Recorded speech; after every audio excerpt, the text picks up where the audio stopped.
This album is fan-fucking-tastic, I must say. I was blown away. I was blown away by this album.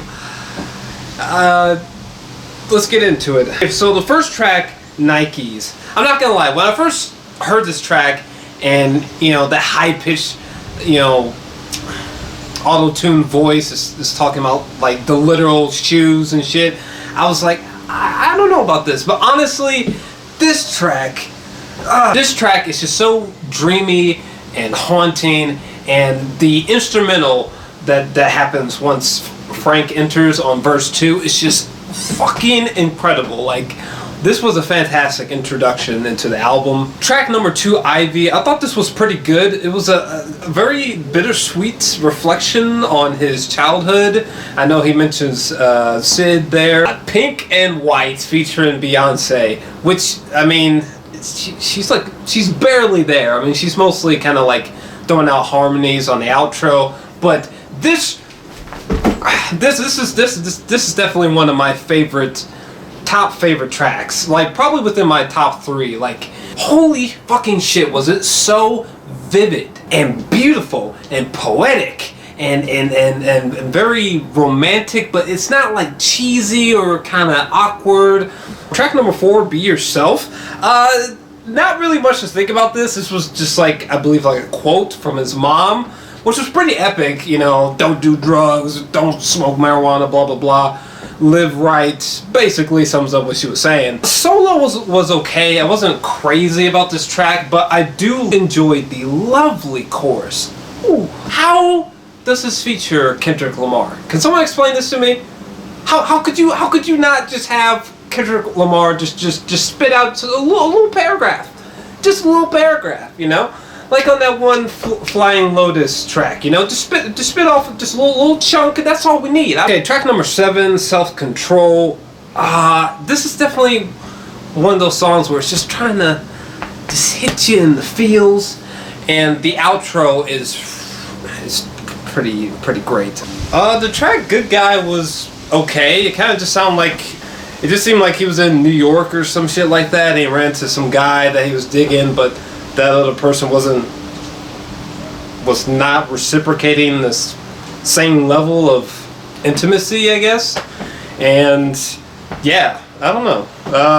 Interesting to say the least. Not bad though. Okay, track number 9, Nights. I think this is maybe my favorite track on here. I mean, that catchy little verse that he keeps repeating, you know, every night, every day. I can't sing, I'm sorry. Was so, God, it's like it's so stuck in my head, and it's almost like 2 songs at the same time. The part 2 of this track. Oh my God, where the beat switches up around verse number 2. Holy shit!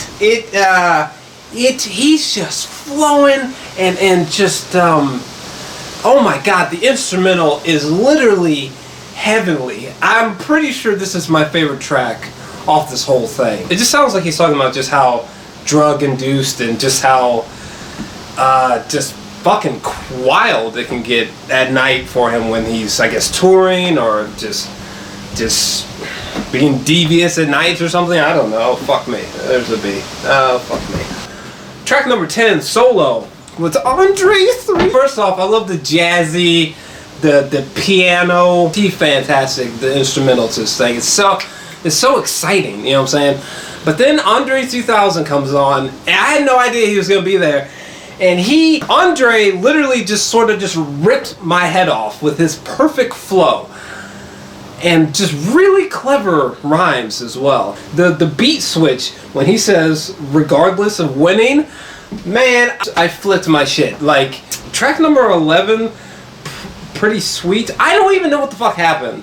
I'm serious. Like, this track was really experimental and trippy, and I don't really know what the fuck happened, but it's very cryptic lyrically, but, you know, it's particularly, I mean, it's a beautiful sounding track, and particularly when the drums come in, I mean, it's just like an adrenaline rush, and you're just like, I don't know what's happening, but it sounds amazing. Okay, track number 12, Facebook Story featuring Sebastian.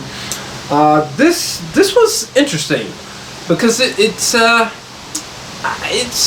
mean, as a song, I mean, it's kind of whatever, but the guy's message about how this girl sort of broke up with him or kind of ended things with him just because of Facebook, you know, I don't know, I guess it definitely shows that things like Facebook can have some eerie results nowadays.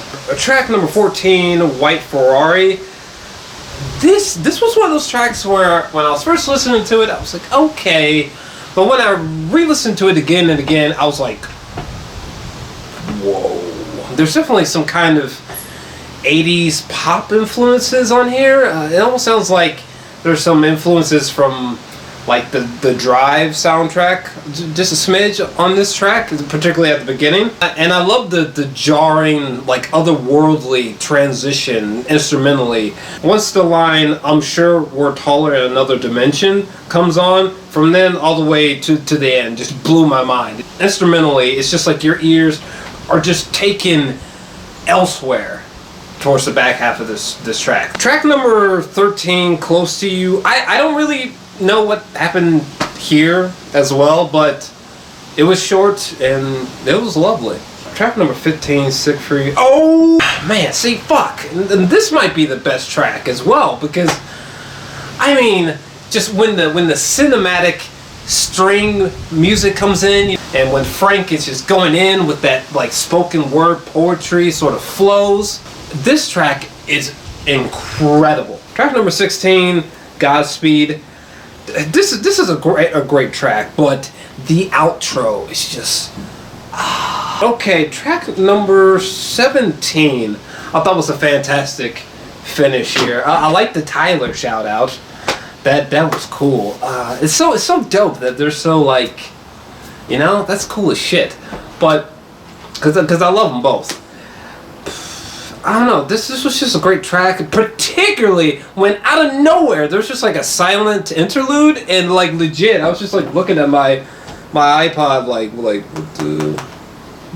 what happened, Frank? And out of nowhere it just comes back on, like scared the shit out of me, and there's like this interview that I'm assuming it was Frank who was being interviewed when he was younger or something like that. I don't know, but it was fascinating though, and the instrumental playing in the background was just some dazzling, majestic shit. I mean, it actually kind of reminded me of some of the really wonderful moments from the Stranger Things soundtrack. I did not expect this record to be so mesmerizing and trippy and haunting and just really eerily beautiful and just so memorably unexpected. I'm feeling a 9 out of 10 on this record, but what about you? Slow pan out towards the heavens? Why not? Why not? And